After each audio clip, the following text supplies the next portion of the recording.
Assalamualaikum warahmatullahi wabarakatuh. Waalaikumsalam warahmatullahi wabarakatuh. Bismillahirrahmanirrahim. Alhamdulillahilladzi 'allamal Qur'an wa khalaqal insana 'allamahul bayan. Al-qail inna anzalnahu fi lailatin mubarakah inna kunna mu'minin. Wassalatu wassalamu ala man khassahu Allahu biwahyi wa anzala alaihi khaira kutubi sayyidina wa nabiyyuna wa maulana Muhammadin. Al-qail idza ahabba ahadukum ayyuhaddisa rabbahu falyaqra'il Qur'an. Wa ala alihi al-ghurrah wa ashabihi al-kiram. Rabbi shrah li sadri wa yassir li amri wahlul 'uqdatam min lisani yafqahu qawli. Amma ba'du. Dumateng para rawuh hadratul kiram wal muhtaram, para sepuh ini sepuh, para kiai, para asatid wal asatidah, wabil khusus panjenenganipun Bapak Kiai Samari, Bapak Ustadz Roma, dan segenap jajaran kepengurusan Mushola Baitul Hadi yang tidak dapat saya sebutkan satu persatu tanpa mengurangi rasa hormat kepada beliau-beliau. Yang kami hormati dan yang kami banggakan, juga yang kami muliakan, jamaah Mushola Baitul Hadi yang mudah-mudahan selalu dilimpahi Allah rahmat dan kasih sayangnya, dilimpahi rezeki yang banyak, dilimpahi ilmu dan umur yang barokah. Amin Allahumma amin. Tiada kata dan bahasa yang pantas terucap dari lisan manusia yang beriman kecuali untayan tasyakur yang amat mendalam kehadiran Allah Rabbul Izzah, Rabb yang telah menciptakan langit tanpa tiang, menghamparkan bumi tanpa fondasi, Rabb yang telah memberikan kita berbagai macam nikmat, mulai dari bangun tidur sampai tidur itu kembali. Bahkan tidurnya itu merupakan nikmat yang pantas kita syukuri. Alhamdulillah. Dan Allah juga memberikan kita kesempatan sehingga kita bisa berkumpul dan bermuajahah dalam majelis yang insya Allah dibarokai Allah ini. Amin Allahumma amin.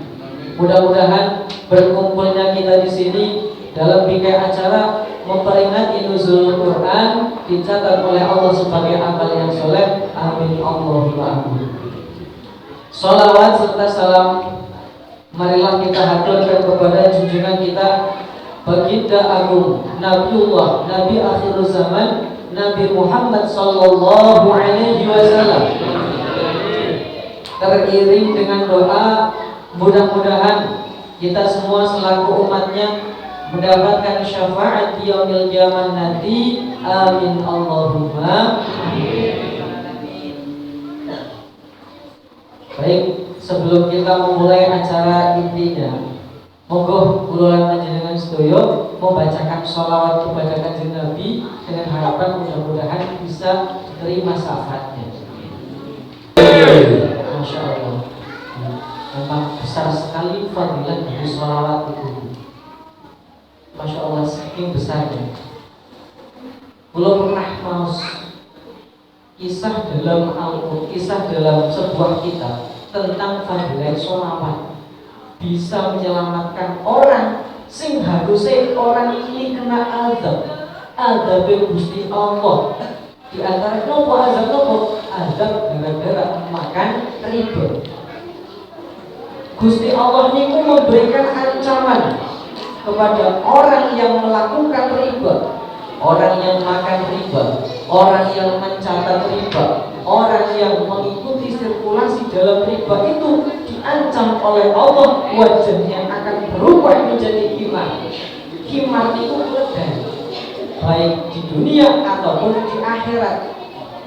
Lah niki gara-gara tiang niki selalu mengamalkan sholawat sebelum tidur, dia membaca sholawat sebanyak 100 kali.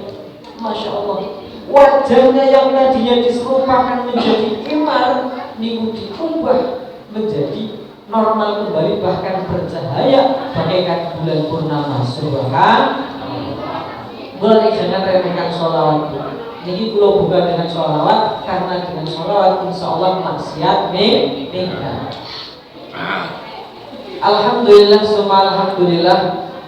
Kula lan panjenengan sedaya diparingi kesempatan oleh Allah Subhanahu wa taala untuk merayakan malam Nuzulul Quran. Di mana malam Nuzulul Quran itu pada umumnya dirayakan pada tanggal 17 Ramadan, tapi kula lan panjenengan sedaya di musala ini merayakan pada tanggal 22 Ramadan. Mboten napa-napa. Karena pada intinya yang kita peringati itu adalah nuzul Quran, dan hikmahnya lah yang akan kita ambil. Jadi apa itu nuzulul Quran? Secara bahasa, nuzulul Quran itu berasal dari dua kata. Yang pertama nuzul dan yang kedua Al-Quran. Nuzulun itu artinya menurunkan dari tempat yang tinggi menuju tempat yang rendah. Sedangkan Al-Quran itu adalah kitab suci umat Islam. Sehingga nuzulul Quran itu adalah turunnya Al-Quran dari Allah Subhanahu wa ta'ala kepada baginda Nabi Muhammad sallallahu alaihi wasallam sebagai pedoman umat Islam untuk menjalani kehidupan. Tapi tidak semudah itu. Jadi turunnya Al-Quran kepada baginda Nabi itu memenuhi dua proses, melewati dua proses. Proses yang pertama itu adalah turunnya Al-Quran dari Lauhul Mahfuz menuju ke langit dunia, dan itu secara keseluruhan. Kabeh cara gampangannya itu 30 juz diturunkan dari Lauhul Mahfuz menuju langit dunia. Dan tahap yang kedua itu adalah turunnya Al-Quran dari langit dunia kepada baginda Nabi Muhammad melalui perantara malaikat Jibril, dan itu secara berangsur-angsur. Dan totalnya berapa? Sampai 22 tahun, 2 bulan, 22 hari. Subhanallah. Tidak panjenengan menghatamkan Al-Quran selama katakanlah sebulan, khatam niku sampai 10 kali. Ya Allah, niku berarti jenengan hebat banget. Bukan jenengan Nabi niku khatam 22 tahun, 2 bulan, 22 hari. Subhanallah. Nah, dan Al-Quran itu fadilahnya banyak sekali. Jangan diremehkan. Hadirin wal hadirat rahimakumullah. Jadi peringatan nuzulul Quran niku kan bertepatan pada bulan Ramadan, di mana Allah menurunkan Al-Quran di dalam bulan Ramadan, dan bulan Ramadan itu dipilih oleh Allah dari bulan-bulan yang lainnya.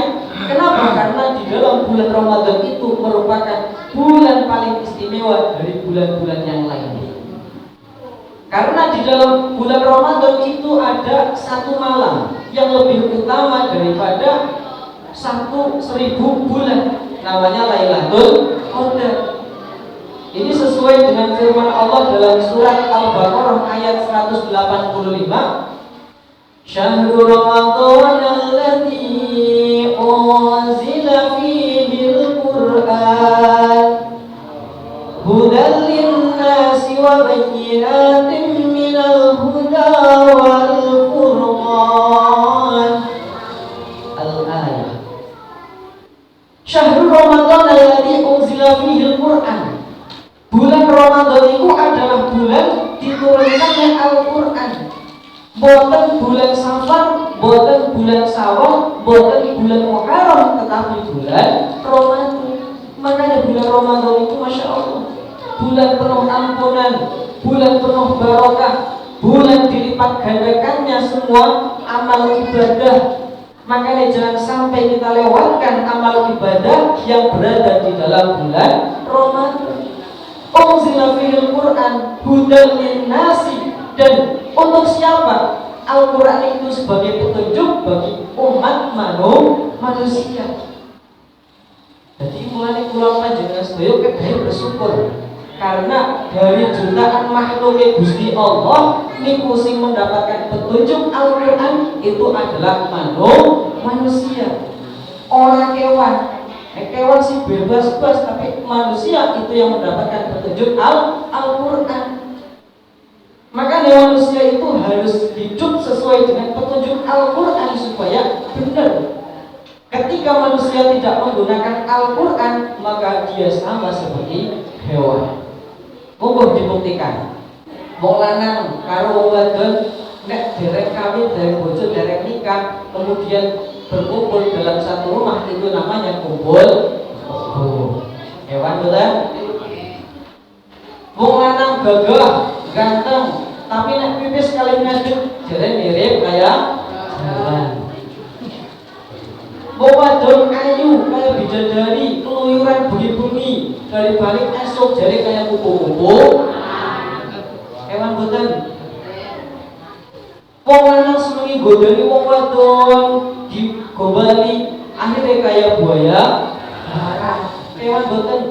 Kewan kabeh, anak buaya, anak kuda, anak haram, macam-macam. Tapi yang paling lucu tak jaran bu. Wis kacamata dan sepatu dan layu-layu orang katokan.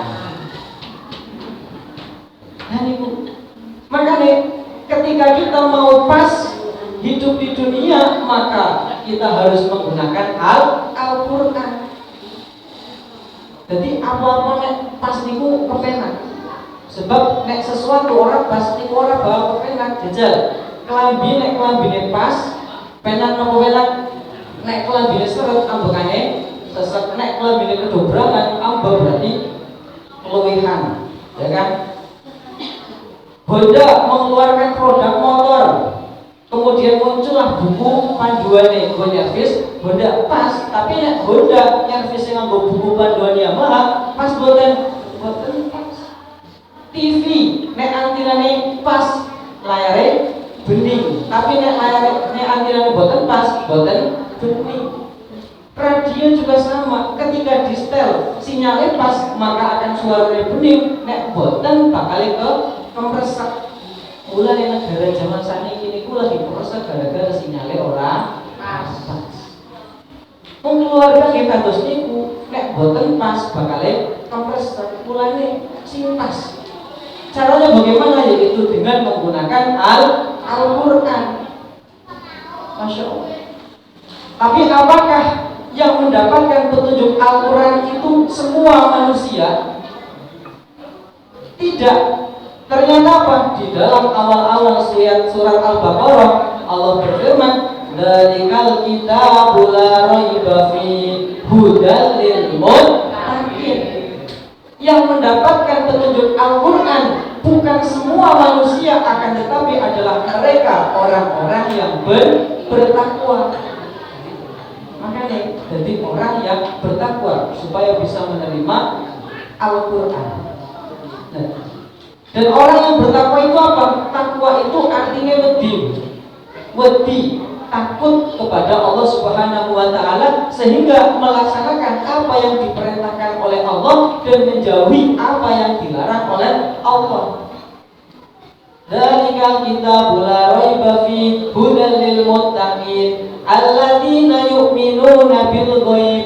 Orang yang bertakwa itu adalah yu'minuna bil ghaib, orang yang beriman kepada perkara-perkara sing ghaib.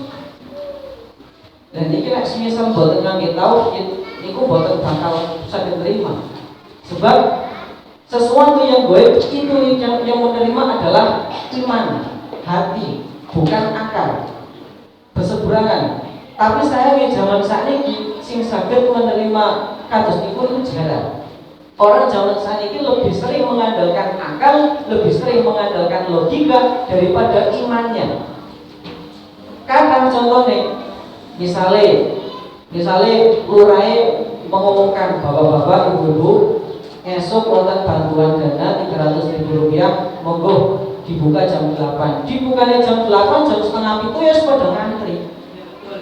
Tapi giliran kiai ini, giliran khotbah menyampaikan sapa wong sing mangkat Jumatan jam 10 esok bakal oleh onta, kemudian oleh sapi, oleh wedus. Ya wis ada mbeke pada adus. Iki realita. Nah, akhirnya di komen bojone, Mas, disampaikan BA terus wis ada. Lah, kayak jadi ya ini kan apa?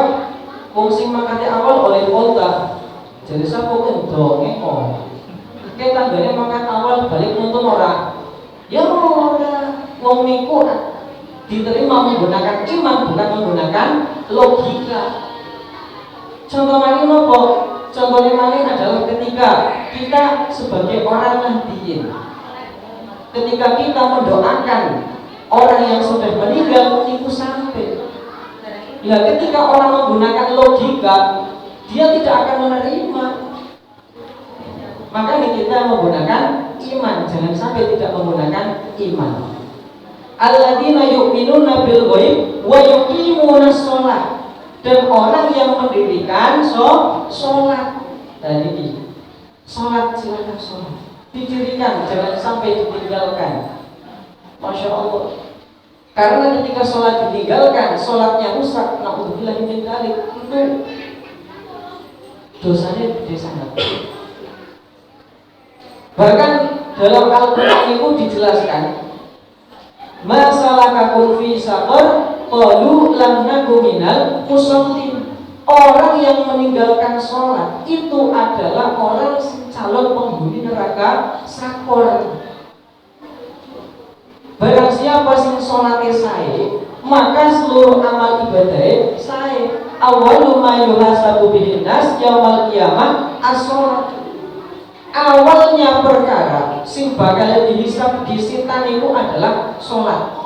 Ketika sholatnya baik, maka amal ibadah yang lainnya ikut baik. Ketika sholatnya buruk, maka yang amal ibadahnya juga ikut buruk. Makanya sholatnya selesai mulai dijaga dari awal, kudune ikut diperbaiki.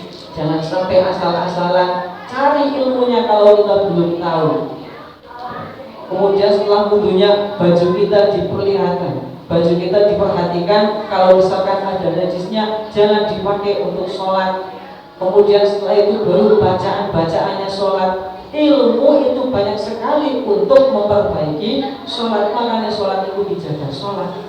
Masya Allah, musolanya saya, tapi pas adzan pada orang katon, giliran laka adzan pakai singkelangan. Kan terus ibu. Jadi ini musolanya saya ini banyak sekarang. Dan sedangkan daripada niku nggih teng Mekah niku musolane masjidnya agung-agung. Masjidnya agung-agung. Teng niku tapi sempit. Gara-gara nopo jamaahnya kathah sedangkan niki musolane kecil tapi lega. Gara-gara jamaahnya sithik diisi musolane. Mudah-mudahan kula panjenengan saged nglampahi napa mawon sing didhawuhaken Kanjeng Nabi dan selamat dari neraka sakor. Kemudian yang ketiga, alladzina yuqimuna sholata wa yu'tuz zakata. Dan mereka yang memberikan zakat. Sebentar lagi kita akan masuk ke dalam bulan Syawal. Sebelum bulan Syawal untuk menzakati diri kita di bulan Ramadan. Dan orang-orang yang memberikan infaknya, memberikan nafkahnya kepada orang-orang fakir miskin. Nah, ini adalah gambaran orang-orang yang muttaqin. Masya Allah.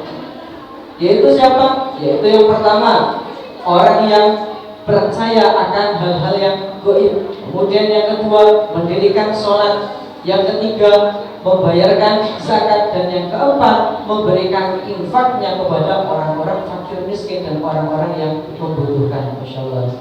Subhanallah. Allahumma shalli ala Muhammad. Syahrul Ramadan alladzi unzila fihi al-Qur'an. Bulan Ramadan itu adalah bulan diturunkannya Al-Qur'an. Di mana pada bulan Ramadan itu ada suatu malam yang lebih utama daripada 1000 bulan. Namanya malam Lailatul Qadar.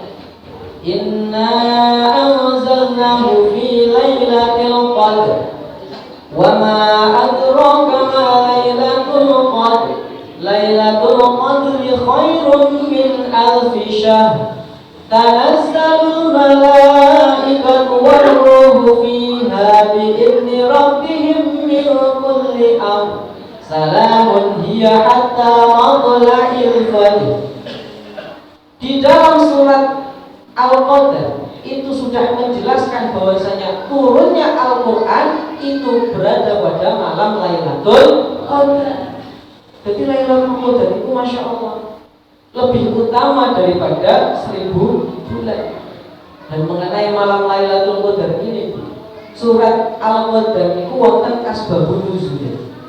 Asbabun nuzul itu atau sebab-sebab turunnya Al-Qur'an, yaitu awal mulanya adalah malaikat Jibril niku menceritakan kepada baginda Kanjeng Nabi seorang hamba. Hamba ini bernama Syam'un Al-Ghazi. Nah, Syam'un Al-Ghazi ini beliau itu adalah seorang wali min auliyaillah. Dia memerangi orang-orang kafir selama 1000 bulan. Dan senjata yang ia gunakan itu hanya menggunakan tulang rahang dari unta. Boten ngangge pedang, boten beto tameng, tapi senjata niku nganggene tulang rahang unta.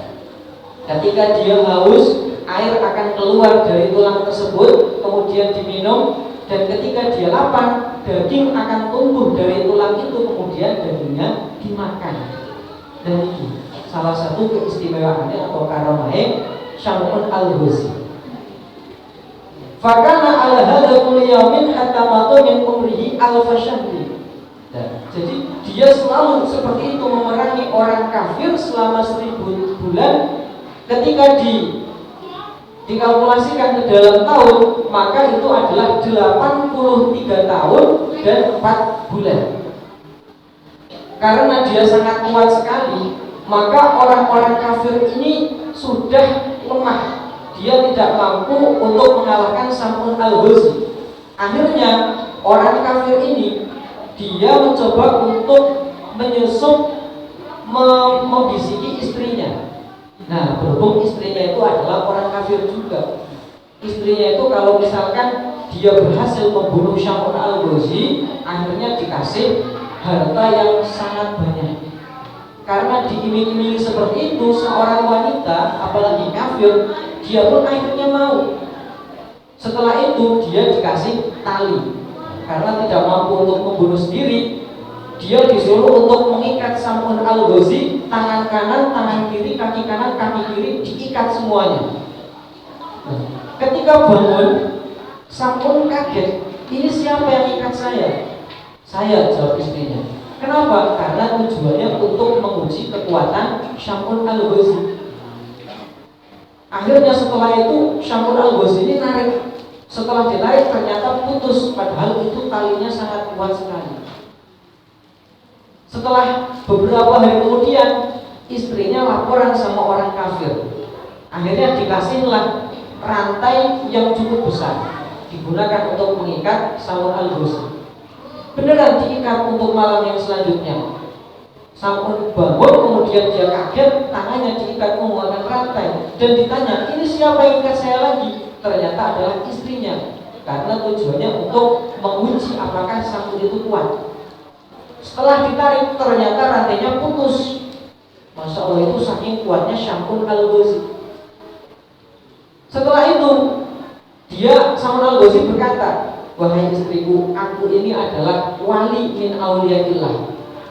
Semua perkara yang ada di bumi ini itu tidak akan mempan kepadaku kecuali rambutku ini. Nah, si istri ini tahu kelemahan dari Syam'un Al-Ghazi. Akhirnya ketika malam tiba, Syam'un tidur, rambutnya dipotong, kemudian rambutnya digunakan untuk mengikat kedua tangan dan kedua kaki si Syam'un ini.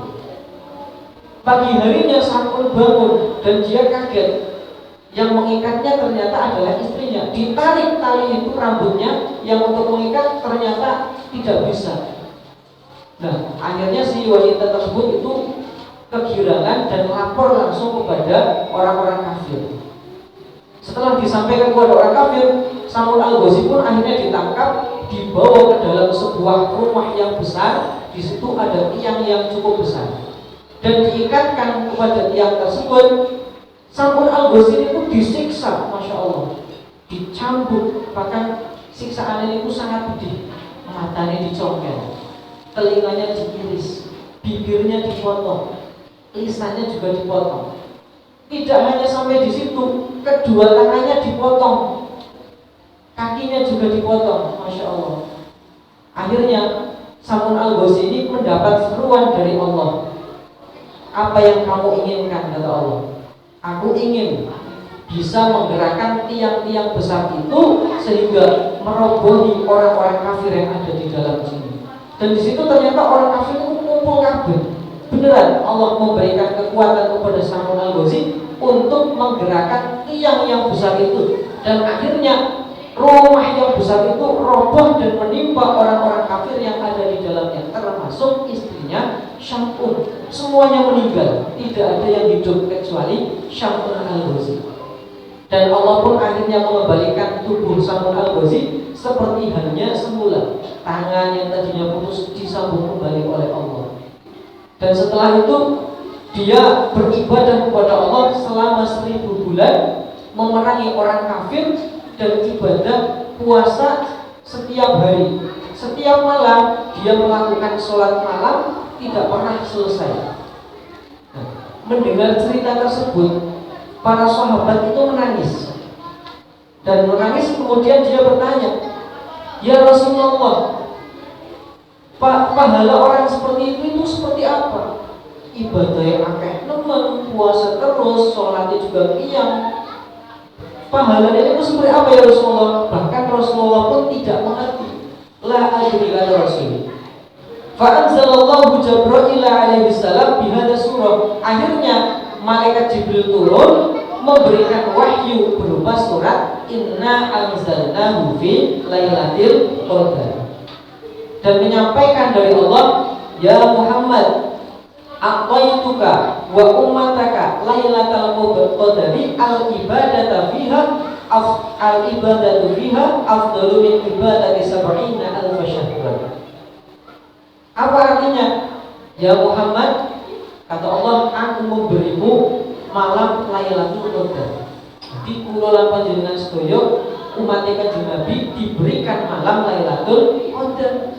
Di mana malam Lailatul Qadar itu ketika orang beribadah pada malam Lailatul Qadar, maka itu lebih utama daripada ibadah selama 70.000 bulan. Subhanallah. Makanya kita jangan sampai terlewat sholat tarawih setiap malam, itu jangan sampai terlewat. Usahakan kalau misalkan tidak bisa sholat tarawih, wis diakhiri dengan sholat witir. Karena malam Lailatul Qadar itu cuma sekali dalam setahun, dan belum tentu tahun depan kita menangi bulan Ramadan lagi. Kita harus berusaha semaksimal mungkin, jangan sampai kita menyia-nyiakan waktu di dalam bulan Ramadan. Kenapa dinamakan dengan Lailatul Qadar? Wa inna masumiyat Lailatul Qadari li'annaha yuqaddaru fiha umurul wal ahkam. Jadi penamaan Lailatul Qadar itu kenapa? Karena pada malam itu dipastikan, sudah ditentukan perkara-perkara, urusan-urusan dan hukum-hukum seluruhnya di tahun itu dan tahun depannya. Nah, setelah diputuskan, kemudian muncullah 4 buku. Sumatu salimu al-mudabbiratu daftar rahmah wal adab ila Jibril. Buku yang pertama adalah buku rahmat dan buku adab, dan eksekutornya adalah malaikat Jibril. Jadi yang menerima buku rahmat dan buku adab itu adalah malaikat Jibril, yang mengeksekusi juga malaikat Jibril. Kemudian yang kedua, wa daftarun nabata wal arzak. Buku-buku tentang tumbuhan-tumbuhan, tanaman-tanaman, dan rezeki itu diserahkan kepada malaikat Mikail, karena eksekutornya adalah malaikat Mikail. Kemudian buku yang ketiga, Daftarul Amtar war Riyah, buku menerangkan tentang hujan, buku hujan dan buku angin. Makanya kadang wonten angin-angin sing kadang ribut itu diserahkan kepada malaikat Israfil. Dan eksekutornya malaikat Israfil. Wa daftarul qabdir ruh wa inqidhal ajal.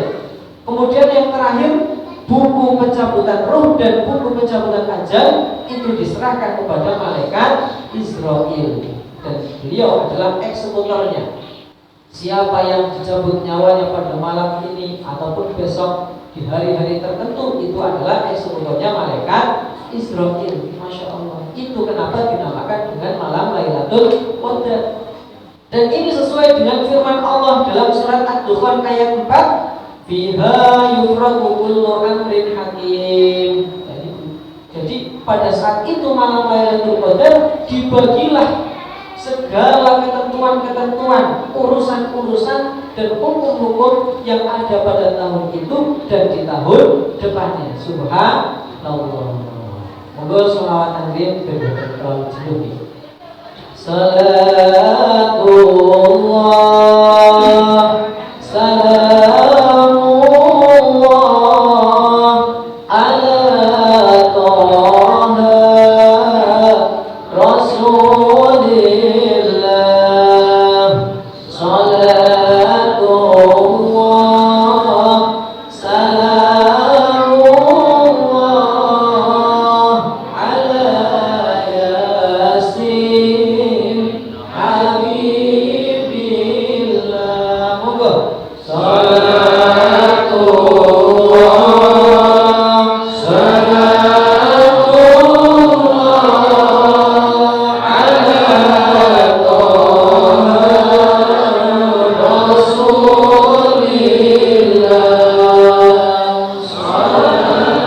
Salatullah salamullah ala Yasin Habibillah. Hadirin wal hadirat rahimakumullah. Jadi mumpung kita berada di dalam bulan Ramadan ini, mari kita maksimalkan dengan betul, maksimalkan ibadah-ibadah yang ada di dalamnya, karena dilipat gandakannya seluruh amal ibadah pada bulan itu. Maos Al-Qur'ane dikencengkan, sholat ibadah-ibadah sunai dikencengkan. Jangan sampai kita menyia-nyiakan waktu tersebut karena kita belum tentu bertemu lagi dengan bulan Ramadan. Al-jannatu mushtaqatun ila arba'ati nafar. Surga niku disiapkan untuk merindukan 4 golongan. Jadi surga niku juga makhluknya Gusti Allah sing rindu kepada 4 golongan. Apa saja? Yang pertama yaitu talil Quran, orang yang membaca Al-Quran. Makanya disenang-senang mawon maos Al-Quran ini. Meskipun kadang maos sing gratil, maos sing boten terlalu lancar, sing penting kula panjenengan niate belajar niku diganjar oleh Allah Subhanahu wa taala. Wong sing maos sing lancar niku pahalane cuma setunggal. Sedangkan wong sing boten lancar niku pahalane kali, Pak. Pahala kangelan macane karo pahala macane. Jadi pahalane kali. Kemudian yang kedua, orang yang dirindukan surga adalah wahifdzil lisan, orang yang menjaga lisan. Jangan sampai lisan kita menjadi penyakit untuk orang lain. Setiap ucapannya menyakiti orang lain, naudzubillahi min dzalik. Jangan sampai seperti itu. Makanya dijaga lisannya supaya orang lain tidak mudah tersakiti. Kemudian yang ketiga, wa mut'imil ji'an, dan orang-orang yang memberikan makanan kepada orang-orang yang kelaparan. Diwehi kancane ketika ada orang yang kelaparan. Jangan sampai kita menjadi orang yang pelit alias kikir.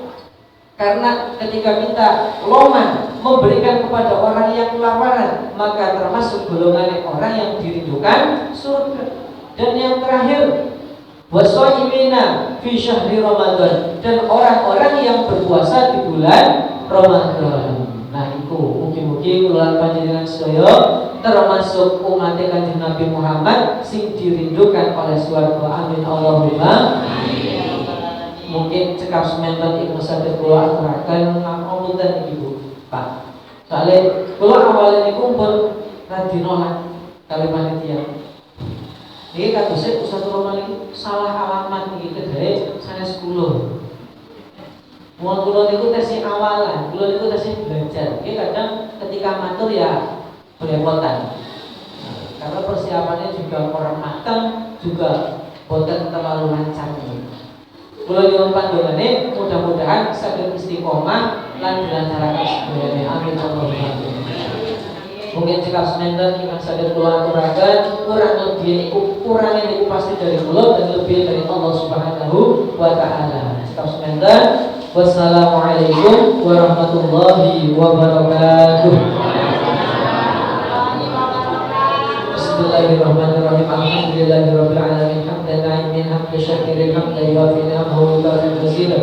Ya Rabbana lakal hamdu kama yanbaghi li jalali wajhika wa 'azimi sultanik. Allahumma shalli wa sallim ala sayyidina Muhammadin al-fatihi lima ughliqa wal khatimi lima sabaq nasiril haqqi bil haqqi wal hadi ila siratal mustaqim wa ala alihi wa sahbihi haqqa qadrihi wa miqdarihi.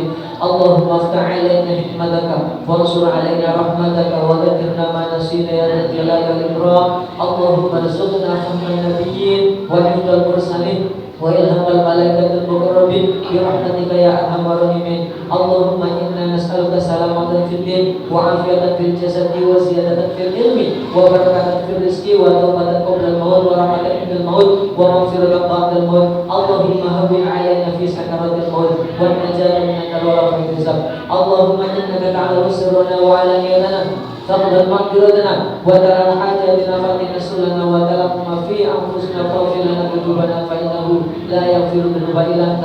ربنا ظلمنا انفسنا وان لم تغفر لنا وترحمنا لنكونن من الخاسرين وتب علينا انك انت التواب الرحيم. ربنا آتنا في الدنيا حسنة وفي الآخرة حسنة وقنا عذاب النار وقنا عذاب النار وقنا عذاب النار. وصلى الله على سيدنا محمد وعلى آله وصحبه وسلم والحمد لله رب العالمين. Atur bangun kula